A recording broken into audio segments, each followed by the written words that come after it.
SLBM 로미오급이고요. 로미오급으로 추정을 하고 지금 마무리 단계에 있다라고 해서 추적 중이다 이렇게 설명을 했습니다.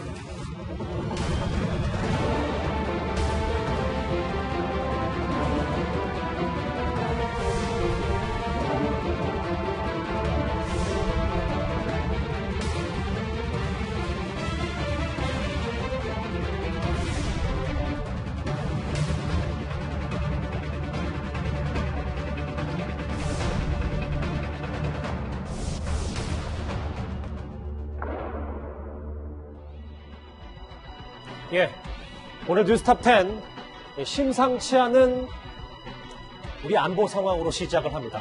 북한이 초대형 방사포를 쏘기 전에 이 한반도 상공엔 미국의 정찰 자산들이 급파됐었습니다. 그런데요, 또 왔습니다. 미국의 3대 정찰기 가운데 하나인 이 코브라볼이 동해 인근을 순찰하고 간 겁니다. 이 소식을 좀 하나하나 뜯어볼게요. 먼저 신 대표님. 네. 한 달 만에 코브라볼이 왔다. 북한의 좀 굵직한 도발 징후가 또 포착이 됐나 봐요. 코브라볼은 미국이 3대밖에 없거든요. 3대밖에 없기 때문에 지금 뭐 여기 오키나와나 이런 데 상시 배치하는 그런 전력은 아니에요. 뭔가 특이한 동향이 있을 때 폰트에서 출격해서 오는데, 이 코브라볼의 그 임무는 뭐냐면은 탄도미사일의 궤적을 추적하는 역할입니다. 그러니까 그 코브라볼이 왔다는 것은 북한이 지금 탄도미사일을 쏠 가능성이 아주 높아졌다. 아니면은 뭐 북한 외에 중국도 있을 수 있지만 어쨌든 뭐 지금 북한이 주로 도발하니까 북한이 기존에 쏘지 않았던 새로운 어떤 유형의 또는 또 발전된 유형의 탄도미사일을 쏘는 것이 임박했다라는 추측이 가능합니다. 그러니까 북한의 도발을 어느 정도 예상하고 급파된 거다. 그렇습니다. 자, 그럼 이 코브라볼의 작전 반경을 한번 주목을 해봐야 할 것 같은데요. 화면 한번 같이 보실게요. 결국은 우리가 좀 예측 가능한 부분이 신 대표님. 네. 이 코브라볼이 동해상 인근의 정찰 임무를 수행하는 건 바로 이 잠수함 전초기지 때문이다. 맞습니다. 북한이 이제 그 함흥에서 북쪽으로 좀 가면은 심포가 있고요. 그 심포 앞에 마양도라는 곳이 있고, 그 마양도가 바로 북한이 잠수함 기지고, 마양도 바로 바다 건너편이 심포라는 곳인데, 그 심포에 보일러 공장이라는 위장 이름을 만들어 놓고 거기서 잠수함을 만들고 있거든요. 그래서 거기에 지난번에 우리 지금 사진 나옵니다만은 저 모습을 공개하면서 저걸 전략 잠수함이라고 했습니다. 전략 잠수함이라는 것은 핵미사일이 탑재됐다는 말이거든요.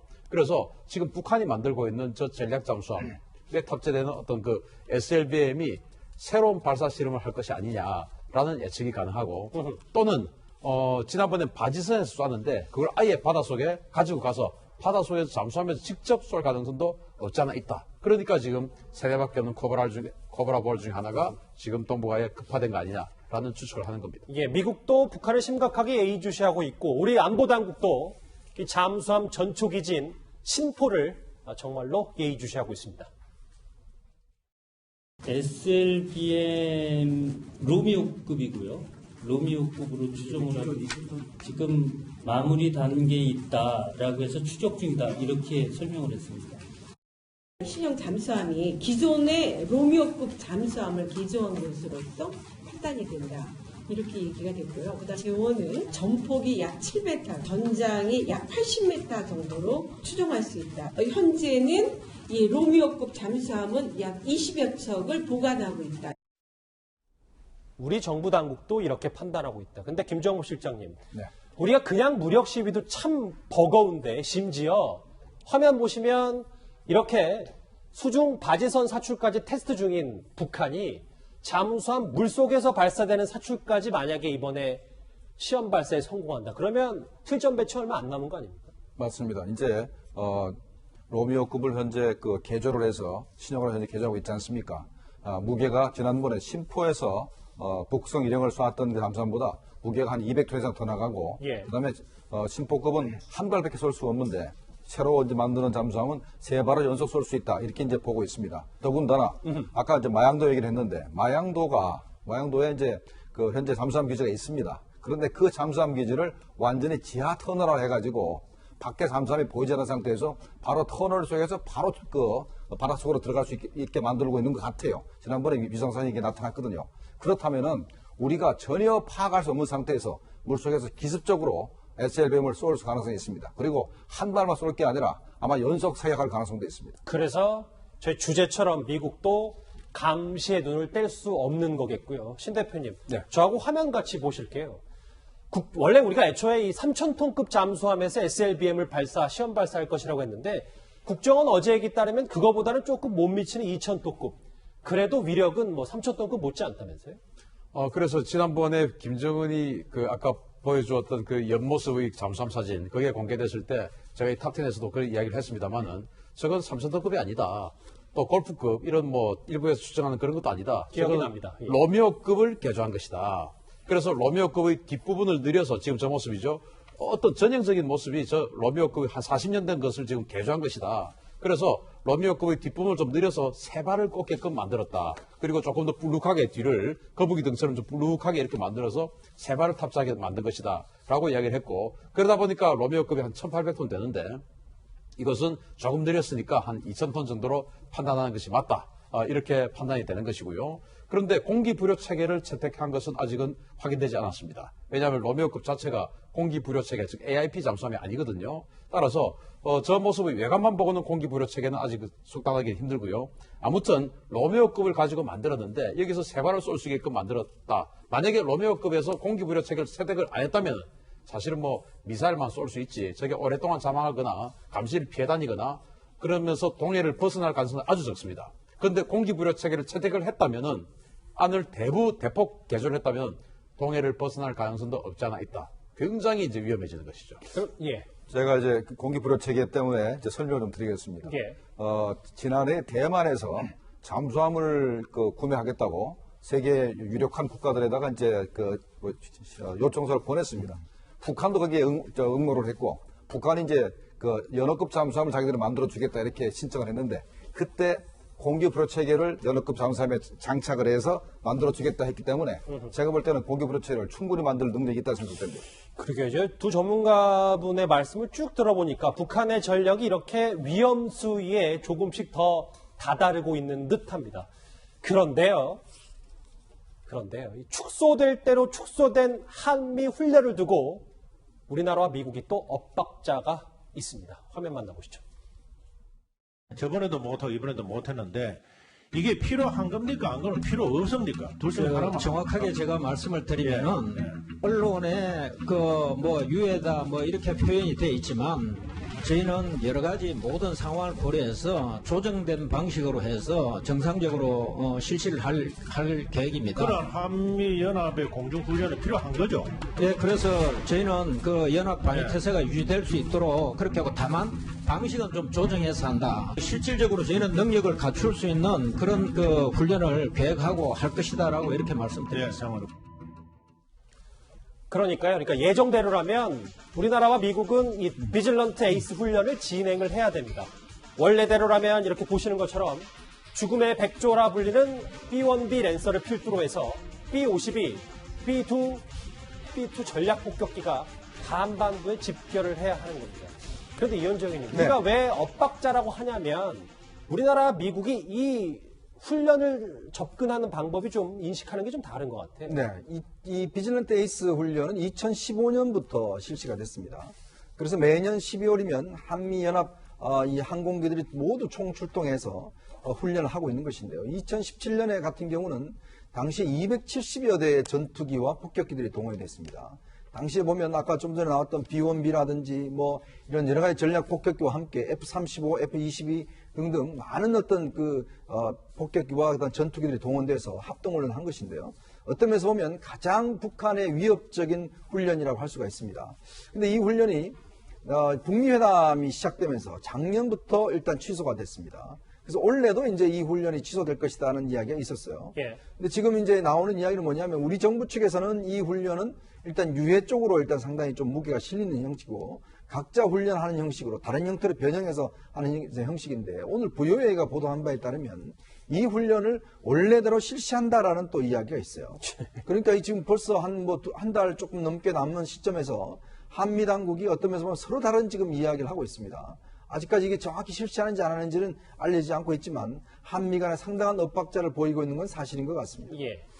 제가 볼 때는 실제로는 비질런트 에이스 훈련을 할 것 같고, 그런데 왜 한국 쪽에서 그러면 대대급이야만 한미연합이 같이 하고 나머지는 따로따로 한국과 미국이 따로 한다 이렇게 얘기하는 것은 9.19 군사합의 때 예. 대대급 이하만 훈련을 한다고 했는데 그래서 그걸 이제 지켜서 어떻게 해서라도 9.19 군사합의를 유지하려는 그 저인 것 같은데 북한은 한미연합 훈련 자체를 부정하기 때문에 뭐 작게 하든 크게 하든 작게 하든 크든 아무 의미가 없습니다.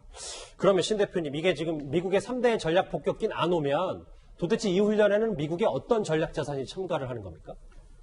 미국이 일단 비질런트 에이스의 성격을 말씀드릴게요. 비질런트 에이스는 2015년부터 했는데 이게 왜 의미가 있고 왜 무서우냐 하면은 그야말로 한미연합 공군이 전쟁 작전 계획에 따라서 첫 시나리오부터 쫙 해나가는 거예요. 그전에는 그냥 뭐 소부대 전술훈련, 대부대 전투훈련 이런 것들만 했는데 이 비질런트 에이스가 우리 작게 뭐 5027, 5015 이런 작전 계획이 있지 않습니까? 그 작전 계획은 첫날부터 막 북한에 대한 레이더망, 지대공 미사일 이런 걸 폭격하고 둘째 날은 또 뭐 하고 셋째 날은 뭐 하고 넷째 날은 평양 폭격하고 뭐 이런 게 시나리오가 쫙 있지 않겠습니까? 예. 그걸 연습하는 거예요. 그래서 북한이 이걸 제일 무서워합니다. 그러면 당연히 그런 전면전 연습이니까 많은 전략 자산이 와야 되고 그 북한의 방공망을 깨버리는 게 바로 B-1B와 B-50이거든요. 근데 지금 그게 안 오지 않습니까? 그러면 다른 걸로 그걸 대체할 수 있는 뭔가는 와야 되는데 그게 아마 일단 방공망을 레이더 기지를 깨트리려면 전자전 공격기가 있어야 되는 게 전자전 공격기 그라울러는 좀 오지 않겠나 기대됩니다. 하면 이거 말씀하시는 거죠? 그라울러요. 예, 그렇습니다. 한번 이동을 해볼까요? 예. 이 전략 자산이 대신 이 훈련에 참가를 할 것이다. 대신이라기보다는 원래 와야 되는 겁니다. 그래서 이것은 뭐 전략 자산이라고 하기는 힘드니까 전술 자산이기 때문에 그라울러 정도는 오지 않을까라고 기대는 하는데 그것도 사실은 장담할 수가 없죠. 왜냐하면 그라울러가 온다는 것은 북한 입장에서는 언제 자신들의 레이더 기지를 아예 먹통으로 만들어버리고 와서 때려버릴지 모르니까 이 그라울러가 한국에 들어오는 것만으로도 겁나는 것이죠. 그래서 그라울러와 F-35 이 편대가 만약에 움직인다면 평양까지 그냥 바로 돌파할 수 있는 상황이 되기 때문에 무서운 겁니다. 이 훈련 하나를 두고도 지금 한미 간의 의견이 분분해서요. 그런데 또 하나 짚어볼 이슈, 2주 정도 뒤면은 일본과의 지소미아 협정이 끝나게 됩니다. 오늘 밤 최후 통첩을 들고 미 국무부 차관보가 우리나라를 찾습니다. I know right now there's great focus on the tensions in the ROK and Japan relationship. The United States, as a close friend and an ally to both, will do what it can to support their efforts to resolve. 오늘 스트웰 태평양 담당 차관보가 오늘 밤에 방한을 하는데 이현정 네. 이런 것 같아요. 그러니까 우리 정부는 지소미아 폐기 그냥 앞으로 쭉 밀어붙이려는 부정적 기류는 분명히 있는데 그래서 우리 정부 내에서도 어제 문 대통령이 예정에 없던 아베 총리도 만나고 그렇죠. 기류가 좀 달라진 겁니까? 지금 일단 오늘 스틀렐 차관보와 함께 마크 네퍼 부차관보, 하여튼 미 국무부에 우리나라를 담당하는 이 담당자들이 전부 다 한국으로 출동합니다. 또 한 사람이 오는 사람이 있습니다. 지금 현재 방위비 협상을 하는 미국 측 당국자가 또 오늘 방문합니다. 왜 연쇄적으로 이렇게 많이 방문하느냐가 상당히 이제 의미 깊은 것인데요. 왜냐하면 문재인 대통령이 지금 동아시아 회의에 가서 아베 총리와 한 11분 정도 만났지 않습니까? 사실 이제 22일 날 12시가 되면 지소미아가 일단 종료가 되는 시점입니다. 한 20일 정도 채 안 남았죠. 자, 그런 상황에서 지금 이제 뭔가 분위기는 조금씩 바뀌는 것 같습니다. 지금 최근에 정경두 국방장관이나 서훈 국정원장이 국정감사에서 이 지소미아가 상당히 필요하다는 듯이 이야기를 했어요. 물론 뭐 전제는 있습니다. 일단 일본이 이 수출 무역 관련된 조치를 철회할 때 파기할 수 있다는 이야기는 했지만 그러나 최근에 당국자들의 이야기가 예전과는 좀 달라졌어요. 그만큼 뭐냐 하면 한편은 우리 정부가 상당한 압박을 받고 있다는 걸 좀 방증을 하는 것 같습니다. 즉 미국이 방위비 협상과 연결시켜서 지소미아 파기를 좀 중단시키려고 하는 움직임이 굉장히 강한 압박으로 가고 있고 또 우리 정부도 사실은 지금 굉장히 좀 당황스러운 것 같아요. 왜냐하면 처음에는 이게 어떤 면에서 보면 좀 협상의 어떤 그 카드로 쓰려고 했는데 당장 실제 현실화되어 버리면 상당 우리한테도 큰 피해가 있는 상황이거든요.